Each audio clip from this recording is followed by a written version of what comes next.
Bonjour, je m'appelle France Aubin. Je suis professeure associée à l'Université du Québec à Trois-Rivières et membre de la chaire Colibex.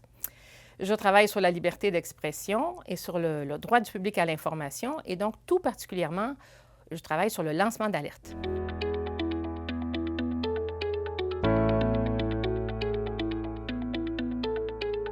Alors, ça fait pas mal longtemps que je m'intéresse à la liberté d'expression. Je vous avoue que c'est difficile de trouver le moment T où j'ai commencé à m'intéresser à la liberté d'expression, mais disons que ça s'est cristallisé à la fin des années 1980, en 1989, en fait, pour être plus précise, quand je me suis jointe au mouvement Amnesty International. À l'époque, c'était la campagne Tiananmen, la deuxième campagne contre la peine de mort. J'ai beaucoup milité. Alors, j'ai beaucoup milité, hein, c'est le volet, pour le dire dans le vocabulaire des perspectives critiques, c'est le volet praxis, si on veut.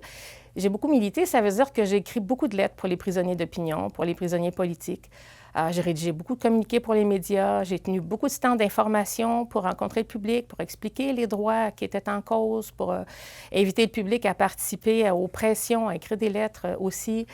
Et j'ai aussi livré beaucoup de conférences sur la question des droits de l'homme pour différents publics sur différentes campagnes. Donc, le volet pratique était très développé dès le départ.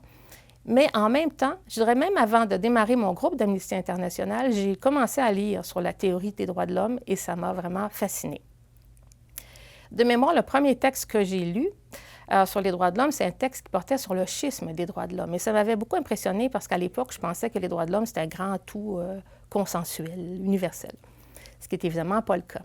Et le schisme des droits de l'homme, à l'époque, c'était ce qui divisait d'un côté, ce qui séparait d'un côté les droits de démocratie libérale et de l'autre, les droits de la démocratie sociale ou socialiste ou la social-démocratie. Alors, j'ai découvert assez rapidement, en fait, en militant, que les deux droits, dans la pratique des militants, ils ne sont pas séparés. Parce que quand on défend la liberté d'expression, on va souvent défendre la liberté d'expression de militants qui, eux, vont défendre d'autres droits qui sont plutôt associés à la démocratie sociale ou socialiste, comme le droit à des conditions de travail décentes, à l'hébergement, à l'éducation. Donc, finalement, la militance me permettait de comprendre aussi quelque chose de théorique, si on veut, de franchir le schisme des droits de l'homme. Alors ça, donc, c'est pour l'activité, pour la partie militante. Avec le temps et avec mon ancrage en sciences de l'information et en sciences sociales et humaines, et comme professeure en communication, je me suis intéressée à deux intérêts de recherche liés à l'expression, c'est-à-dire l'expression, le contenu de l'expression. Je suis devenue un peu une spécialiste en analyse de discours et les conditions de production de l'expression. Là, on est plus en économie politique. Donc, j'ai fait toujours un peu les deux. Et en économie politique, on s'intéresse aussi au droit. On s'intéresse à la législation.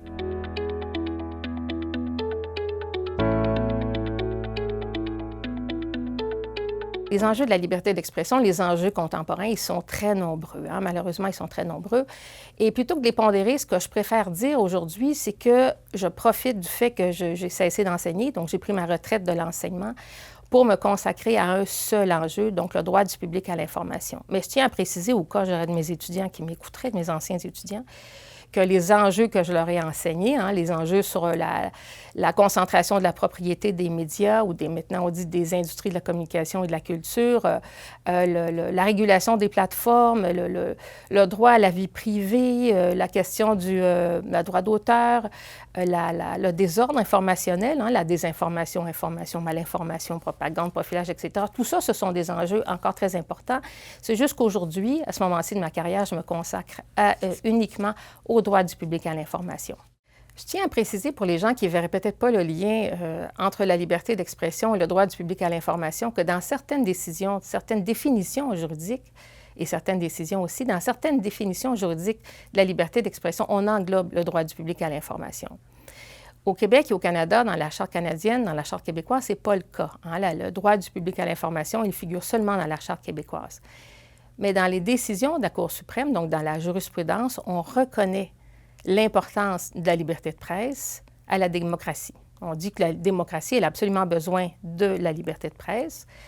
Et la liberté de presse, bien, elle est liée au droit du public à l'information. On va dire que la presse a besoin d'avoir les coups des franches pour satisfaire le besoin du public à l'information. Donc, il y a un lien qui est posé dans les décisions, dans la jurisprudence de la Cour suprême, même si on ne trouve pas le droit nommé comme tel dans la Charte. Plus l'information d'intérêt public est confinée, plus elle est gardée à l'abri, si on veut, des journalistes et des lanceurs d'alerte, plus le risque de manipulation est grand. Parce que dans l'absence de diffusion de l'information, ce qui arrive, c'est qu'il va y avoir une mise en circulation de la désinformation. Et la mise en circulation de la désinformation, ça produit un grand risque de désordre social. Personne ne veut ça, ni les lanceurs d'alerte, ni les journalistes, ni le gouvernement.